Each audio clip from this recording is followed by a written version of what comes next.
గోవర్ధన్ రెడ్డి ఆయన తప్పు చేయలేదు. ఆయన మమ్మల్ని ఎవరిని కూడా తప్పు చేయలేదు. ఒకవేళ పొరపాటుని ఎవరైనా పొరపాటు చేస్తుంటే ఆపారు.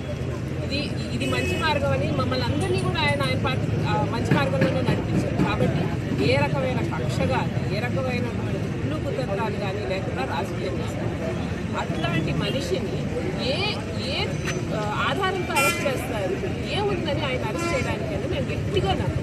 కానీ ఈరోజు ఏమీ ఆధారాలు లేవు, అసలు కేసే లేదా. కేసులు వేశారు, వరుసగా 4 పీటీ వారెంట్లు వేశారండి. ఇప్పటికీ 4 కేసులు అయ్యాయి, 3 పీటీ వారెంట్లు అయ్యాయి. ఏంటని ఇది? ఇంకోటి కూడా రెడీ అవుతుంది, దాని తర్వాత ఇంకోటి కూడా రెడీ అవుతుంది.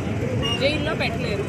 మామూలుగా న్యాయంగా ఎత్తుకుంటే ఆయన్ని జైల్లో ఎవరూ పెట్టరు. కాబట్టి ఏం చేస్తాం? పుకార్లు పెడతాం, అట్టా ఇట్టా మాట్లాడి అవే నిజమైన జనాలు నమ్మించే ప్రయత్నం చేస్తాం. దాని మీద ఒక నిరాధారమైన కేసు పెడతాం. ఆ కేసు ఆధారంగా పీటీ వారెంట్ వేస్తాం. ఇంకొన్ని రోజులు కస్టడీ అడుగుతాం. ఆయన ఏమన్నా దొంగ నక్సలేట?